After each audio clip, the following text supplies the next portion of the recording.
All right. Well, good evening, everyone. Good afternoon and good morning to some of you out there. So we've got folks from the other side of the globe tuning in. Thanks and welcome to CASI's Chinatown Hall event in conjunction with the National Committee on U.S. China Relations' national event. I'm Dr. Brendan Mulvaney, the director of the China Aerospace Studies Institute, aka CASI, and I'm happy that you've taken the time to join us this evening for a discussion with Chad Sabraja. CASI's program will be followed by the National Committee's program, and CNN host and best-selling author Fareed Zakaria is going to be this year's featured speaker for the Chinatown Hall event. If you haven't already done so, we put the information, the link in the chat there, and you can get that from their website. But now it's my pleasure to introduce my friend, retired Marine Colonel, Lieutenant Colonel Chad Sabraja. Chad served as the inaugural Deputy Assistant Secretary of Defense for China until 2021. In this capacity, he was responsible for advising the senior leadership throughout the Department of Defense on all policy matters that were related to the development and implementation of defense strategies, plans, policies, and security relations for China. He's currently a research staff member at IDA, the Institute for Defense Analysis, where he's putting all of his experience and good use to the continued service of our nation. Previously, he served as the director of the China Research Group for the Marine Corps and the deputy director of the China Strategic Focus Group out at U.S. INDOPACOM, and was in the Marine Corps from 1985 to 2012, including his assignment as Marine Attaché in Beijing, which is where I first met him all those many years ago. And so tonight he's going to talk about the paradigm shift for U.S. China relations and the implications for our national strategy. So he's going to give a 10 to 15 minute opening remarks, and then we'll have a discussion and move right to the Q&A from the audience. So a quick admin note, please use the Q&A feature in Zoom to submit your questions, and we'll get to all those as best we can as they come in. And please note, we're live and recording this, but everything we say tonight is on our personal capacities and doesn't necessarily represent the views of the DoD or our employers current or previous, or anyone else for that matter. So without further ado, I will turn it over to Chad. Chad, over to you, my friend. Brendan, thank you, and certainly thank you to all your wingmates or wingmen there at CASI. Your friendship has been fantastic, and certainly Ken Allen was my first mentor as a U.S. Marine China fellow, so he goes back a long way with me as well. If you allow me, just provide a couple comments about CASI, and I think the world of what you're doing there. It's an organization that really is producing some of the most helpful insights on China.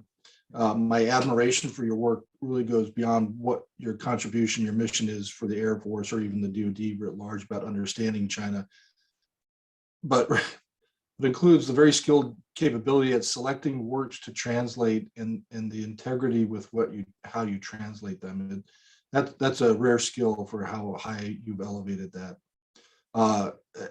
It's great. My best compliment that I have is that I wish that more would emulate CASI's practices, and I'm convinced that the United States, until the United States can do this more broadly, that we're not going to prevail. So it's a wonderful service that you provide there, and I'm always glad to help participate and join in. Today, I'll have a couple brief comments and try to get to some questions. Those are always the best opportunity to exchange and discuss. But I'll raise an issue that's been really kind of stewing with me for a while. I'd like to tackle the topic associated with the stakes that are involved for China and the United States and others with respect to the possible Chinese military action against Taiwan.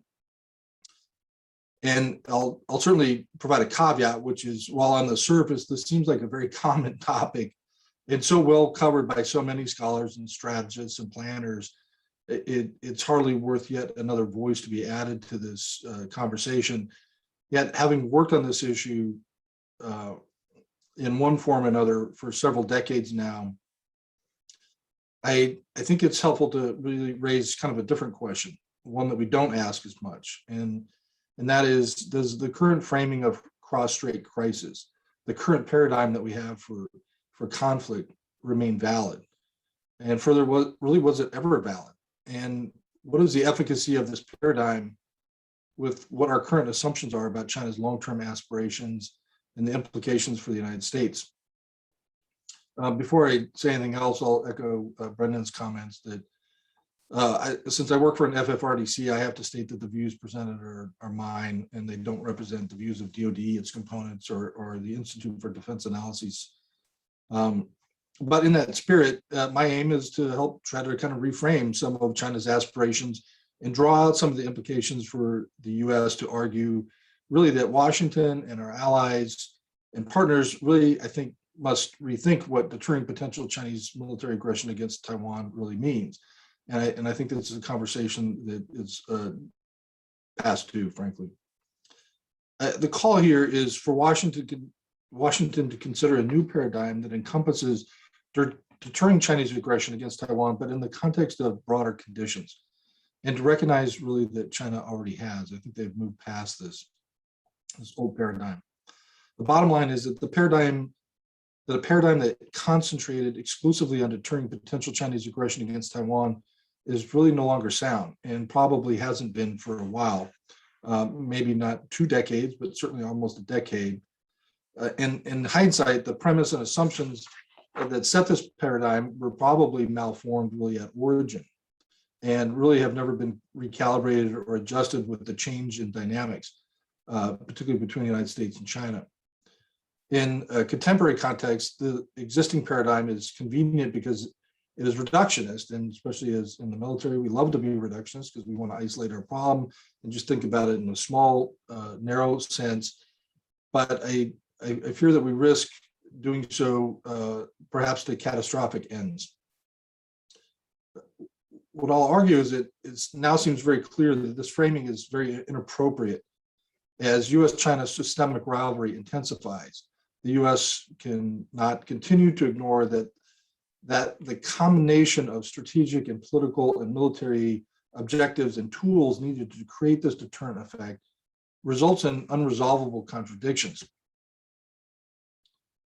What must be deterred, the subject and object of deterrence, and why deterrence is necessary in current form is overly narrow, and oftentimes fails to address the contextual imperatives of what's happening in both the United States and China, and distorts both the strategic guidance and the war planning constructs that we provide, particularly within the Defense Department.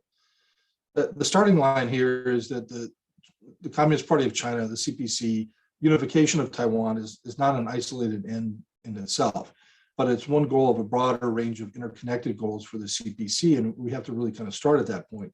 Specifically, the CPC has established mid-century goals to achieve the Chinese dream of national rejuvenation, which includes the unification, in their words, unification of Taiwan, that altogether set conditions to achieve even longer range national aspirations well beyond 2050. Thus, in Beijing's view, the unification of Taiwan is a non-negotiable necessity for Beijing's agenda, one of many, and the U.S. remains an omnipresent and often intrusive obstacle for China to achieve those ends. And that's really how the higher order framing around this issue looks.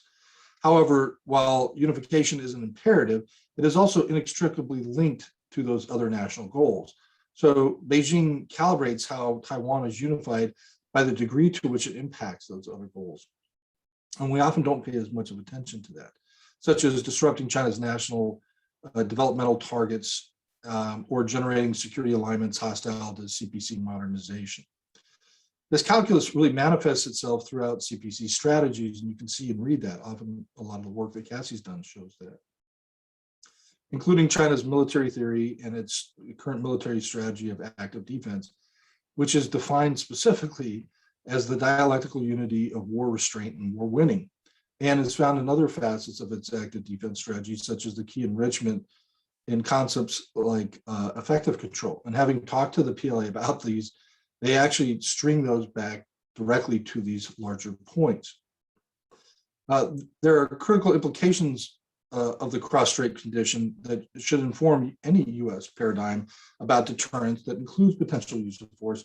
And I'll offer just really kind of 2 points broken down into a couple subsections. So the first point is that when and why the Communist Party of China will choose force is not a single driver. And I hear this often, the pages of foreign affairs and testimony by our military leadership, oftentimes just pick one and choose that and stay on that, but there's actually multiple drivers of this. The first is the absolute imperative of Taiwan unification with the mainland by mid-century, which puts conflict on a countdown timer if Taipei doesn't accede. The implication here is that the deterrence diminishes over time and ultimately reaches a zero axis at some point, right? So that while U.S. deterrence is important, it is neither sustainable, it's not a sustainable condition, nor a permanent solution. Deterrence just kind of fails here slowly. Now that's not a near-term thing, it's still years away, decades away, but it matters contextually, right? Second is that Beijing's preference is for a willing or a peaceful unification because it imposes the least cost on its other national goals. But even then, the necessity to unify will trump Beijing's patience by mid-century. They're very clear about this. The implication here is that U.S. deterrence through cost imposition still matters. And if the U.S. can sustain an advantage, and by cost imposition, I mean cost imposition on something broader than just Taiwan. But if the United States can sustain such an advantage, Washington's deterrent threat can constrain Beijing's choice to exploit perceived opportunities to use force. In fact, this element is crucial, but by definition, it is not an expansion of deterrence beyond Taiwan. Or, I'm sorry, but by definition is an expansion of deterrence beyond Taiwan. It is no longer just about Taiwan in this case. This is why Beijing's gambit to modernize its capacities so as to be so overwhelming that Taiwan can't resist, and that as U.S. power weakens in their calculus, in Beijing's calculus, Washington's capabilities to impose costs are so marginalized as to be ineffective. Here, the U.S. capacity to generate deterrence really matters, but only to the degree that Washington can maintain a relative advantage, and then only to a diminishing delay over time. And frankly, as an increasingly as a function of systemic rivalry, again, not just of Taiwan, but a broader systemic rivalry between the United States and China. The third facet of this is that the two aforementioned conditions for Chinese use of force in the cross straits, the time constraint or the CPC opportunism due to perceived advantages and balance of power, are joined by a third, which is Beijing's necessity to prevent permanent loss of Taiwan in the interim between now and 2050. Even if the clock has not run out, or Beijing still assesses it's not strong enough to deter U.S. intervention, the CPC remains compelled to military coerce Taipei if conditions arise that may result in a permanent loss. And in fact, a lot of the strategic signaling that you see going on right now from Beijing it kind of falls into this current bucket and has so for now a while. A common example, and one stated by the PLA directly to us multiple times to our faces, is that a Taiwan declaration of independence or the stationing of foreign troops in Taiwan that could prevent force unification kind of fall into this bucket. The implication for us is that China will use force to prevent a permanent loss of Taiwan, even if Beijing concludes that China will lose, that it will lose. Thus, the U.S. both cannot assume China will be restrained by an unfavorable correlation of forces, and that two, the U.S. must consider constraint of external conditions that may lead to Beijing to use force. That includes our relationship with Taiwan or other conditions. This is why I find arguments about when China can or will use force oftentimes are one-dimensional. China will use force by 2050 when China perceives that it may have an advantage or a lack of will on the U.S. or others, or when Beijing perceives that a permanent loss may be imminent or the trajectory looks poor for them. War could happen tomorrow, and the bottom line is that war could happen tomorrow and increases in likelihood every day, particularly as we move towards 2050. The second point I'd like to raise is just the dynamics of changing capacities and systemic rivalry between the United States and China. The first aspect of this is to discuss kind of the scale and intensity of where conflict is going. If you pay attention to the Defense Department's annual report to Congress on military and security developments involving the People's Republic of China, often called the China Military Power Report, you'll note that DoD's first annual report to Congress in 2000 assessed that, quote, the PRC's armed forces at that time to be sizable but mostly archaic military that was poorly suited to the CPC's long-term ambitions and lacked the capabilities, organization, and readiness for modern warfare, unquote. So in fact, as a kind of an interesting side note, the precursor to the China Military Power Report was produced by DoD, not to Congress, but for internal, and it was a total of 16 pages long, and the current document is now several hundred. China's composite national power really has, obviously, since that time in 2000, undergone an eye-watering increase. The current report stands at over 200 pages and contends that the relative power balance between the two sides, the United States and China in this case, and also Taiwan, are just at different orders of magnitude than they were just 2 decades ago. And yet that kind of raises a question, which is the paradigm to deter potential Chinese aggression against Taiwan has remained essentially unchanged. And I think we have to kind of question why that is. While in the past, the deterrent effect from America's military power could serve to deter China's aggression against Taiwan, the implication now is that the scale and intensity of force necessary to stop China is escalating so high that conflict ceases to be constrained around Taiwan and transforms into a great power war. Now, that's a fundamentally different paradigm, and in fact negates the former, which is a paradigm centered just around Taiwan. A second point is that war termination criteria becomes untenable and protracted war emerges under these conditions. As the scale and intensity of conflict crosses the threshold into great power war, it changes the underlying conditions to achieve war termination. Previously, the simple calculus was that Beijing ventured, that if they ventured military coercion, they would either succeed or they didn't succeed. Now the implication is that the force necessary by either side, United States or China, to prevail definitively, but short of near total or nuclear war, meaning high-level strategic war, is improbable, and the crisis therefore degenerates into protracted conventional great power conflict. The third point here is the corollary that any conflict with the United States that may generate such conditions really kind of reframes the crisis not as a war of unification, but as a determinant of great power preeminence. This is connected back to China's longer-term aspirations. The implication here is that the crisis over Taiwan can't be bifurcated from the larger U.S. China systemic rivalry any longer, and Beijing's pursuit of preeminence within that global system. The Taiwan-related crisis, therefore, may not only result in unification or defense of Taiwan, but to settle some or all accounts between two great powers.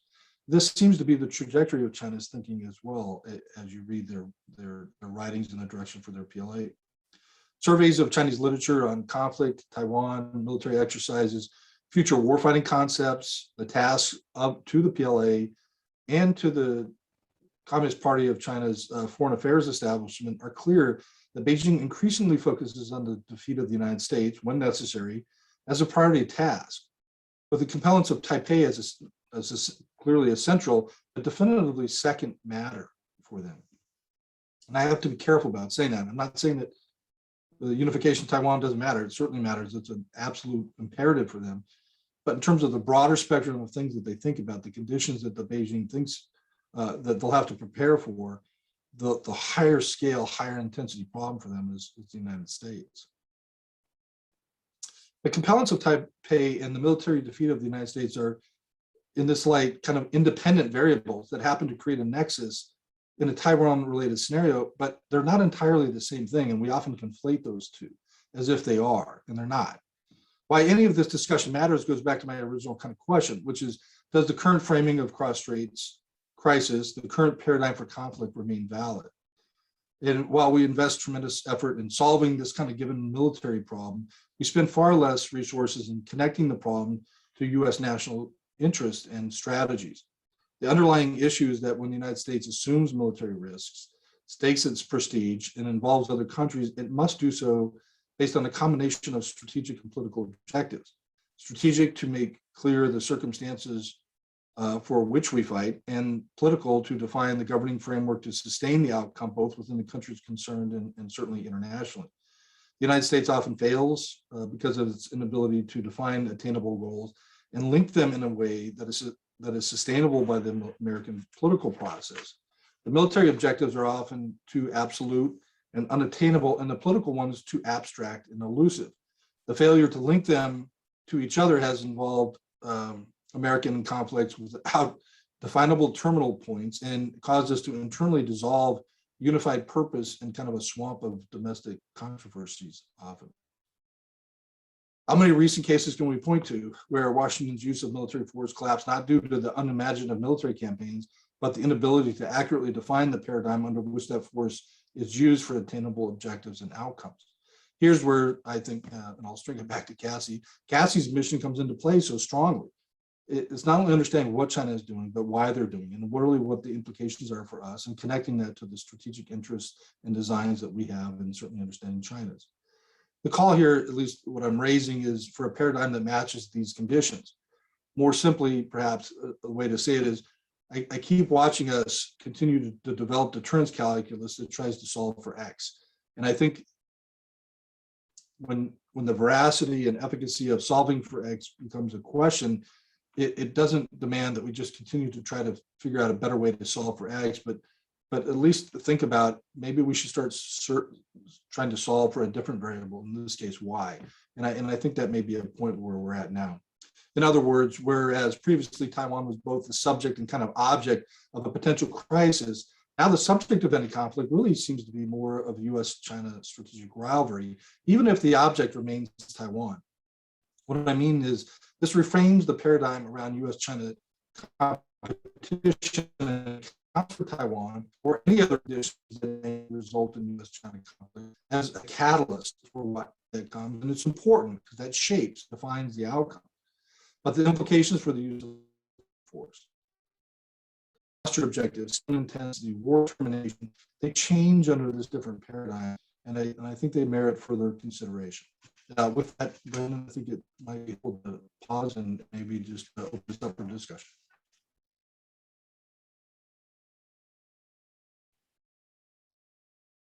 Well, thanks for that. I took a ton of notes and want to try to get back to all of them.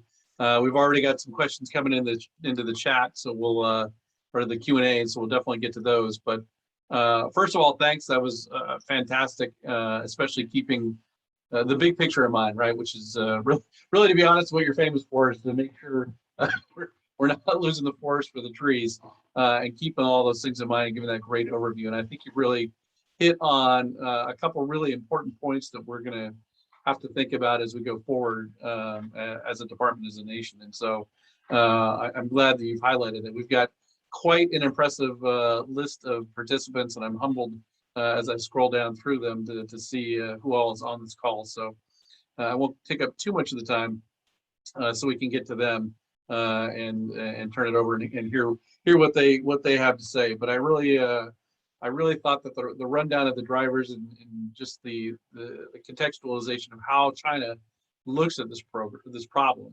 and what that really needs to mean for us is an important thing, because I don't think we do enough introspection on that. The one thing I would like to get some quick comments on before we go to the chat here is, with all of that in mind, my feeling is that there's no way that we continue to deter or God forbid, if we go to fight to prevail and win without our partners and allies in the region. And I know that for your term, they broke it off and actually had you focused solely on China, which is something we sorely had needed for a long time. And I was glad that Assistant Secretary Shriver was able to pull that off during his time. And of course, our good friend Heino Klink being your battle buddy on their other side. But can you talk for a minute as to, what you or he talked about, or what your friends in state or the other nations around the region are thinking when it comes to these complex problems? Just kind of maybe a quick thumbnail of how well we're doing to communicate our message to them, and are we listening to what they're saying in response? Yeah, that's a great question. I'll tell you is, especially having served kind of out like a lot of us, I think on the webinar tonight, really on the pointing end of the spear, is that you would always kind of complain that the folks back in DC were not seeing the picture as clear as they would. And I always try to remind myself of that. And a good reflection of that is, in this kind of a question, is what are the perceptions in Washington at the higher levels, NSC, state, and DOD, about truly how our allies and partners see this and perceive these conditions. And I'll tell you, I'm very happy that Shriver pulled that China policy team out as well, because it really kind of forced you, in one case, one of the things it did is it forced you to detach yourself from being pinned exclusively to East Asia. And I think there was risks to that, frankly. And it started to make you say, okay, now we need to look at China through more of a global lens. And in doing so, it allowed you to kind of step back and look at China more strategically. So I was actually very concerned about that move, but in hindsight, it wasn't just a job opportunity for me. It was actually, it was the right thing to do. So in that light, though, is you have a chance to interact with a lot more foreign partners and allies than otherwise we would have in the past. And my frank appraisal is that we may not be doing as good as often is perceived in the higher levels in Washington. Of course, what they tell us to our face privately is always wonderful. Best partner, greatest allies. True. And there's a lot of balance going on, like they say to us, they say to China or others. And we should take that as really kind of a signpost to think about changing your direction. And I can relate it back to the question that we've talked about tonight, which is, if you continue to frame this issue as we need to develop partnerships and allies to confront something broader at stake. And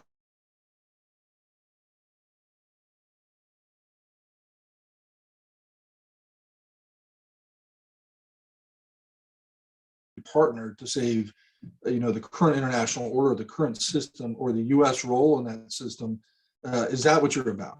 And that's probably a more attractive way to approach our allies and partners, which is, rather than making it a reductionist argument about a single scenario, making it about a broader case for our allies and partners that they can sink their teeth in and take it back to their own people, their own constituencies, and say, hey, listen, this is why we need to get engaged here. This is why we need to partner up, because it matters to us. We have stakes in the current international system, and it matters to us.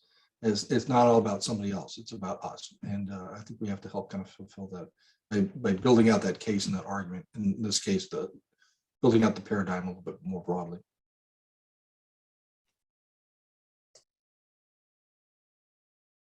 Yeah, there we go. Hopefully we continue to make that case and engage with those allies and really start to listen there. So I apologize for the technical stuff on my end. We'll just fight through it. All right, so for the Q&A, Isaac Baskins says hello. I know you know Isaac, and I saw Cedric Lee is on there as well, and I'm sure they'll have a bunch of questions coming in. So Rick Gunnell wanted to talk about the high-level discussions, right? And so there was reports that your replacement, Mike Chase, had some discussions back in August with Huang Shuiping, and they've maintained, it says both sides have maintained that a mid-level military-to-military communication channel via the defense attaché in the embassy, but reportedly it was the first time for senior officers from the DoD and CMC to hold talks since the Biden administration began. And it said, he mentions that SecDef Austin was waiting to meet his actual counterparts, not Wei Fenghe, but Xu Qiliang, or one of the vice chairmen, and wanted to see if you could provide some sort of context and transparency to just how the DoD is approaching these direct communications with the PLA. Yeah, great question. I think oftentimes folks can be very frustrated in working U.S. China defense relations.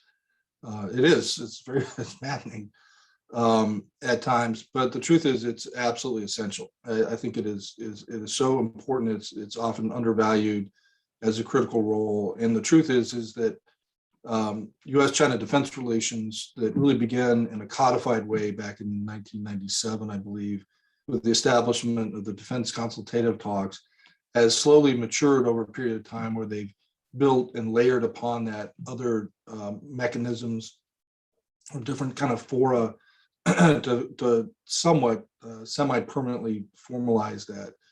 The truth is that through this last decade, a lot of that began to atrophy, particularly as tensions between the two sides really started to manifest in bigger ways.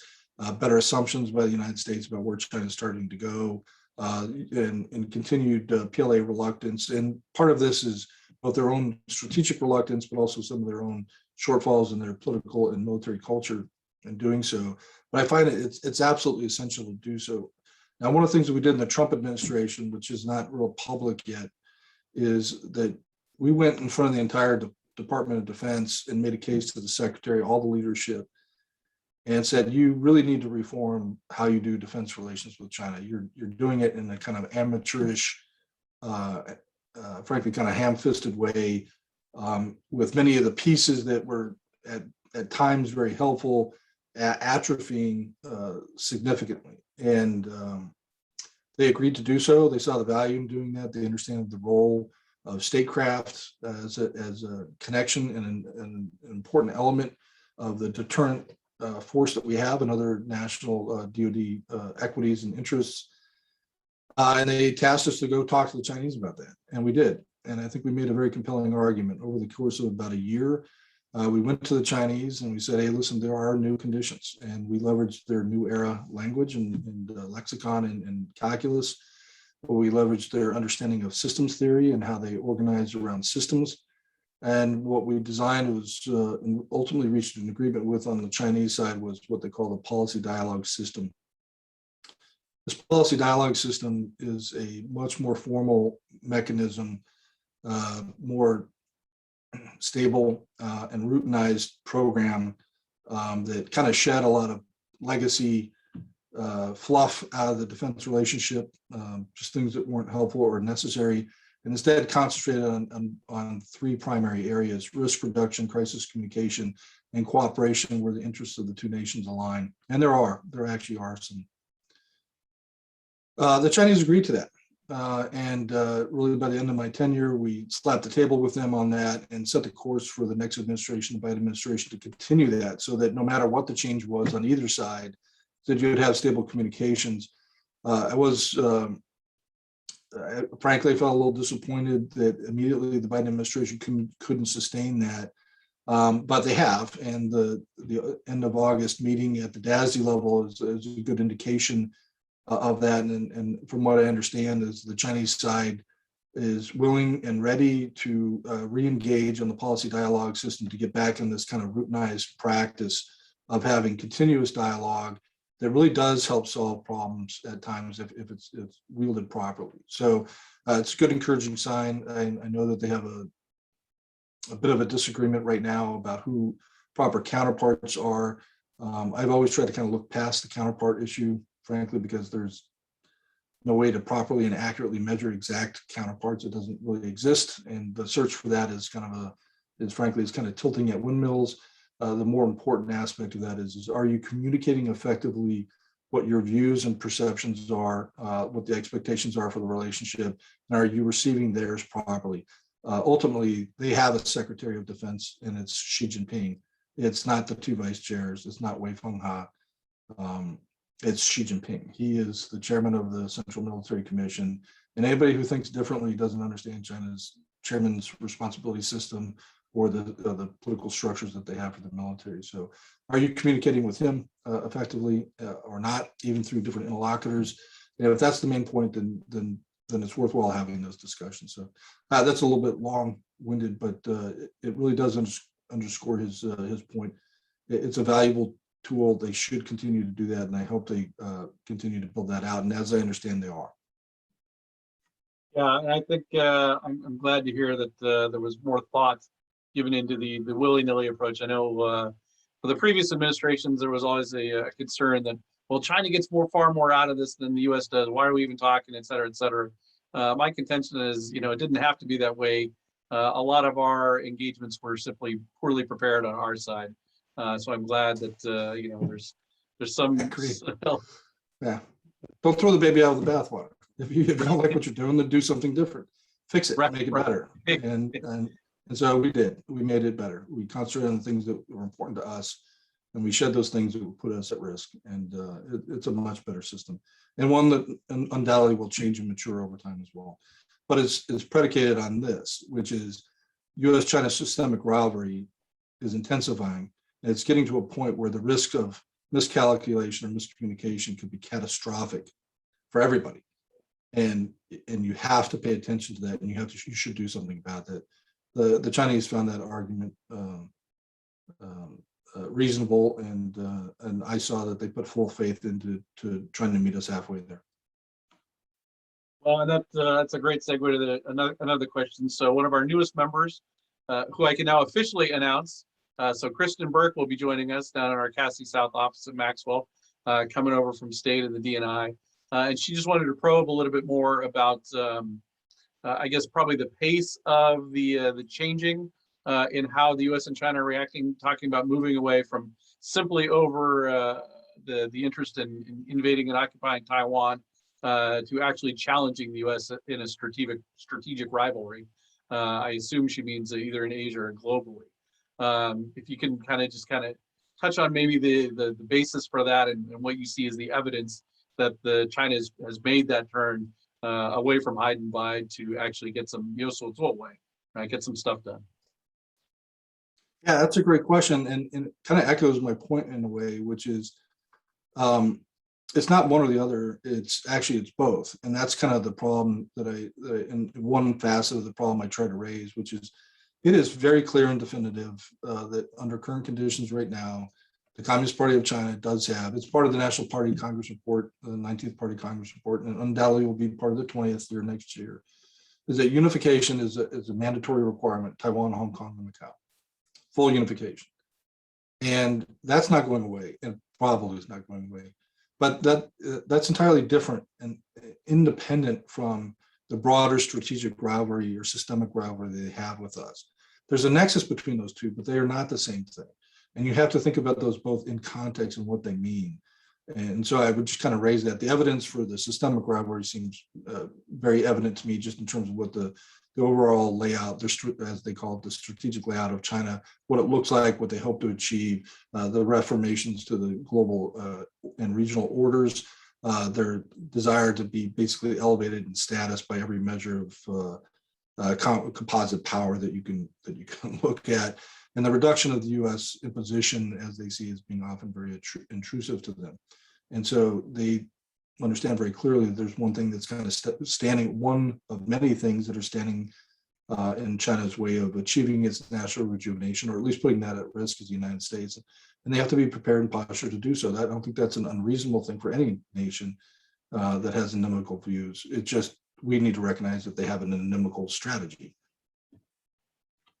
Yeah, and on that note, Greg Graff is asking if when you're reviewing your Chinese sources, what are the worrying trends that they start to discuss about, especially with respect to U.S. China competition? And I'm going to tag on to that, because this is one of those things that I talk about frequently, is that in my mind, when they used to use the term period of strategic opportunity, right, in their national documents, that's how they were describing the international environment. I always thought that meant, in my mind, was that they didn't see any great power competition coming to a violent struggle for the next 5 to 10 years, whatever that kind of midterm was. And I tell people they had this period of strategic opportunity, and Xi Jinping took a strategic risk to reform and reorganize the PLA, because it went through a massive reorganization, which I'm sure everyone here on the call is familiar with, right? But that was some strategic risk right there, and they were willing to take it. I haven't seen that resurge, that strategic opportunity, come back. So I'd be interested to, like I said, just tag on to Greg Graff's question there about what are some of the things when you read the Chinese and the discourse that are perhaps a little worrying to you. Yeah, to Greg's certainly a great analyst and really talented. Really appreciated valued working with him alongside me at China Policy, and I hope he's doing good work right now for DIA. My expectations are that he is. He would know that what I would what I would probably talk about first is just the inability of Washington, of the United States, of analysts inside the government and outside, to really come to terms with the scope of where China wants to go. Not just in terms of its own national strategic end state that it has for mid-century and beyond, frankly, but in what it's doing in terms of setting conditions globally for what it wants to achieve. That unique little phrase that is often talked about developing out a world-class military is very it's very clear. That's not a military just to win over Taiwan unification. A world-class military means the capacities that will help achieve the basic function of the national strategic system and capabilities, which is the overarching power on a global scale, equivalent to or not having a peer higher than them. That's not a small scale adversary in this case. This is somebody who wants the power equivalent, basically to have parity with us or greater. And so what that means is their strategic posturing, their presence, their capabilities to shape by force if necessary at distance is a large scale endeavor. And it's one that we still continue to try to draw that conversation back into a much more regionally focused or even sub-regionally focused problem set for us in the future. But that's not really where the Chinese are going. The one that I'd point to, I think that Greg knows pretty well, is I'll often reference the guy who's now essentially their commandant equivalent for the PLA Marine Corps. When he talks about his requirement to build out the Marine Corps, he talks about them being a global scale and full dimensional, multi-dimensional, multi-domain force capable of operating on a global scale. Well, that's not for Taiwan or even for the Philippines or anybody else regionally. That's to take on somebody like us. And so that's really what he's looking at. I do think that does tie, and I think you're good to bring that. It's right for you to bring that up, Brendan, which is it does kind of tie back to this issue about the period of strategic opportunity, which was first kind of really introduced back in the late 80s and very amazing analysis, thinking that it would close around 2020. The language that you continue to hear out of China seems to be weighted towards it's closing, but it's not closed. And they still have designs to try to keep that propped open to at least buy themselves a little bit more time and space. And at some point in the future, it might close fully. It's not fully closed yet. So it's still a hope, but I think it's a period where they can continue to try to modernize it and gain some advantage and close the distance with the United States or others in terms of their overall national strategic capacities. Yeah. So I'd be remiss if I didn't give a shout out to Don Murphy and our folks down at Air War College that are tuned in. Jorge Rosario's got a question about how the internal problems and the security of the CCP drive their decision-making regarding Taiwan specifically. Yeah, that's great.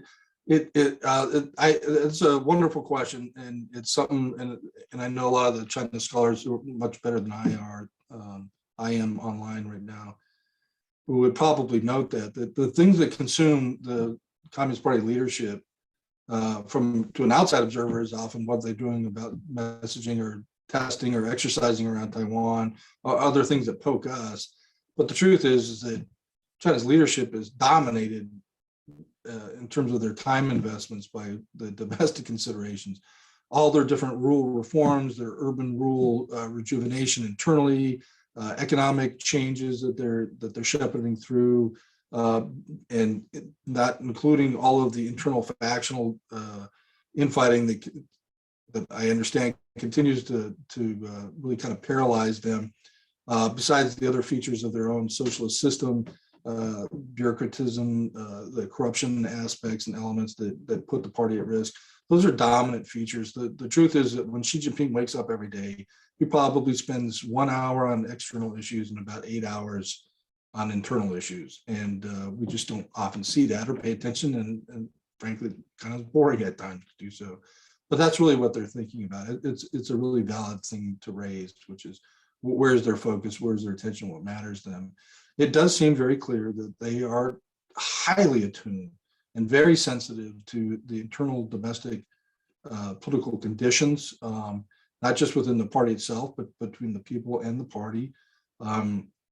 They have certainly created the mechanisms and systems to try to account for those issues. and do reflect that, and both in terms of how they try to exercise control over those features, and also try to generate approaches that draw more of the people to their own side. So it's an ongoing battle for them, and one that they spend a god awful amount of time on, perhaps viciously so. So I think one of the things they announced the 6th plenary session dates today, which is 8 to 11 November. And really from that 6th plenary session to the next night, to the 20th Party Congress, probably sometime next autumn in 2022, is there'll be kind of a settling of accounts of who retains power, who gets in power, what faction, if you believe in such things, is strengthened, and that's going to be a dominant theme for them over the course of the next year. It'll be interesting to, at least for me, to listen to those who read those tea leaves very well. I don't. I think it's actually impossible at times to do so effectively, but it's a great soap opera to pay attention to. Yeah, no, we are entering that fascinating time, especially with the prospect of Xi staying on, and will he name his successor? Will he not? Who's going to get the boot? Who may get a waiver for ages and stuff like that? So I think it's certainly going to be a very interesting year. I hope because of that they'll be focused more internally, and maybe we'll have some opportunity to let the external subside, and we can get back to having some serious dialogue with them without all the fluff. So Malcolm Davis is up bright and early on the other side of the globe, and wanted to get back to the Taiwan question, and it's specifically over protracted war. And so he says most of the concepts of a military crisis assume it's going to be a short, sharp war, even with the U.S. intervention. And I know that's exactly what China wants. I know that's one of the things we plan for, but he wants to know if it goes beyond that. A protracted war is equally possible, he writes, and the U.S. is probably not likely to back down, especially if it starts to take casualties, because they don't have more stake in the fight. And Beijing certainly isn't going to back off controlling Taiwan.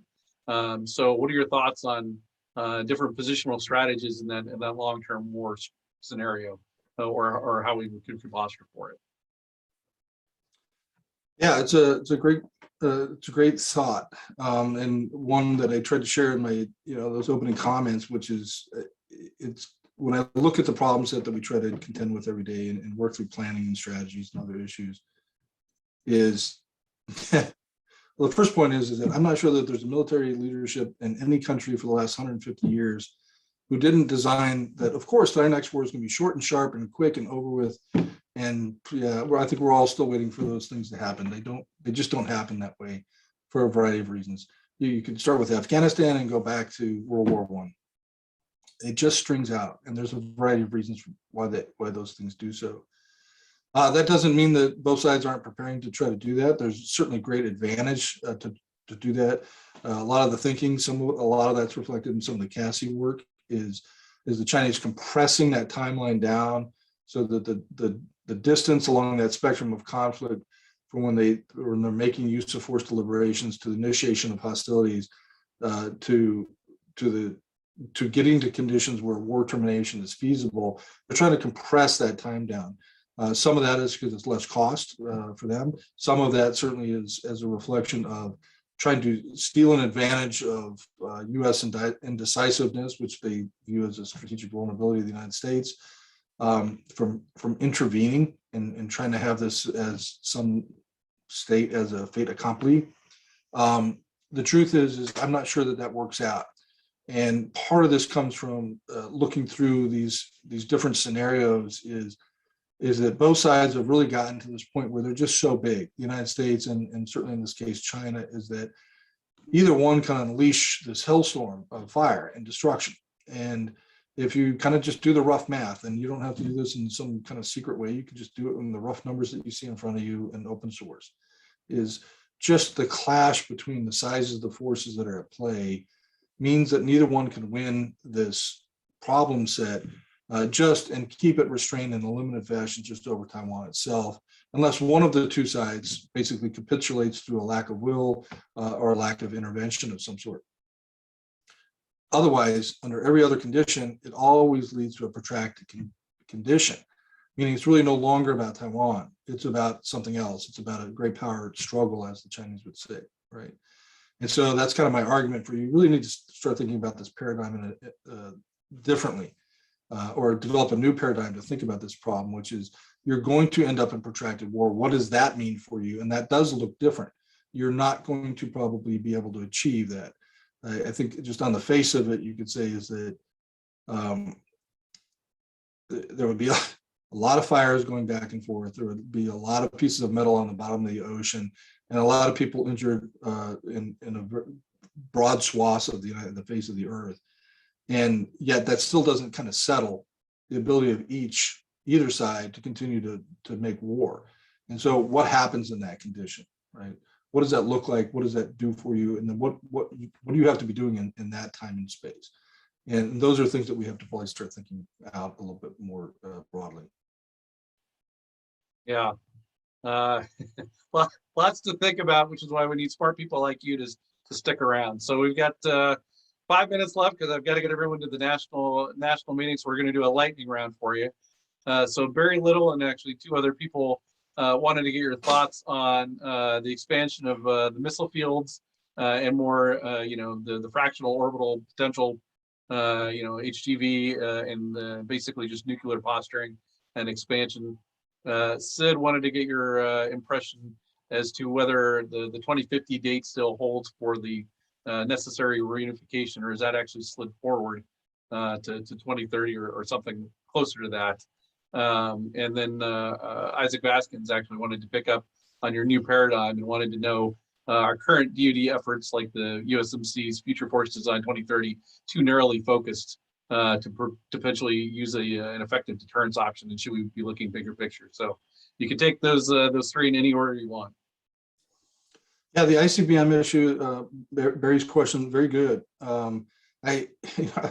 The nuclear strategy issues, nuclear deterrence issues, that's almost a whole realm of study by itself. And frankly, I'm not an expert in any field, and I'm certainly not an expert in that one. What I do know is that it looks like the trajectory of where the Chinese are trying to go tells you a lot about what this looks long term, and probably should inform this larger debate about what systemic rivalry looks like. It doesn't look like the Chinese are going to halt their production facilities, what they have as a layout. And this is a first kind of meaningful step in several decades to expand those capacities into the strategic realm. Probably are more helpful, not just in terms of what their overarching strategic nuclear capabilities are, but where the strategic direction is and designs of the Chinese to achieve this global military power, right? And so I think that's interesting, and I think we should be not just concerned about it, but very wide-eyed about it. And not try to continue to find reasons why the Chinese won't do those things that they seemingly are both codified in explaining and in practice executing on, and just stop lying to yourselves about what they're doing. So for the second question was on 2050, 2030 for Taiwan. Yeah, as I try to explain, there's actually 3 different drivers of why the Chinese would undertake a coercive military action against Taiwan. One of the drivers is the 2050 end state. That still seems very clear and evident. It's codified in their most authoritative party doctrine, which in this case is the Party Congress report, and it will probably continue to do so. I find it unimaginable at this point, absent a very large-scale change in China's political culture and direction, that they would move off of that. But there's a companion piece to that, which I raised, which is the prevention of a permanent loss, meaning if Taiwan looked like it was going in a direction that would not afford easier capitulation by the end of 2050, then they'll also act. And so they're trying to assign a date to when the Chinese could or couldn't go is, I find, is frankly kind of a fool's errand, because they'll go tomorrow. And they would have gone in 2010. And they have told us multiple times that they would. In fact, oftentimes, I'm not begging, but pleading with us is, please fix this condition so we don't have to go, because we'll go. And if you think that we won't go just because you're bigger than us, you're wrong. And I think that that's an admonition from them. It's a condition from them that we should be both understand and pay a lot of attention to, and not find reasons why they're lying to us, but in fact, believe that what they're saying. I think that's true. And the last question. Are we doing enough and are we doing the right stuff when we look to reorganize, for example? Oh, yeah, the Marines. Yeah, all the services I think are actually doing fantastic work. I think there's certainly more energy on combining those into a joint concept, but I think the Marines work is actually exceptional. It's very helpful. I do agree that it's probably over concentrated on just the Taiwan condition right now, and they should start to kind of scale that up to think about what that looks like on a global scale or a broader regional scale, depending upon what time frame you're looking at. But all the facets of in this case the EABO and the other features of advanced Marine thinking about warfighting under these kind of conditions with a peer adversary are really both innovative and seemingly pretty effective. It just has to be stringed together, and by itself, absent a joint concept, is probably not going to work well. But it actually, I think, provides a lot of merit, particularly as they continue to increase their use and integration of Chinese concepts, such as that CASI writes about, which is what does informationized warfare look like? What does intelligentized warfare look like? What does that mean? And what's a systems versus systems confrontation and destruction mean in terms of future warfighting modes, as the Chinese say? And that's really important. I think that the Marines have kind of hit on something pretty powerful. It needs a lot more refinement, but it's on the right track, but probably scaling that up. Well, we could go all night. Certainly, this has been a fantastic conversation. You were a perfect person to do this. So once again, I would like to thank you and certainly thank our audience for joining us around the world. Marines, Olmsted scholars, partners, friends, allies. I appreciate it. One more time, there's the link to the National Committee's event. The inaugural Deputy Assistant Secretary of Defense, Chad Sabraja. I hope this will not be the last time that CASI is able to leverage your expertise and deep understanding and knowledge of the Chinese and the PLA and the competition we face. So on behalf of CASI, the National Committee, and really the nation, thank you for doing this, and we will see you again soon. Brendan, thank you. You guys are a great asset, and I'm going to keep reading everything you write. Thank you, my friend. Great, thanks. All right, everyone have a good night and go watch the national event. Thanks, and we'll see you next time.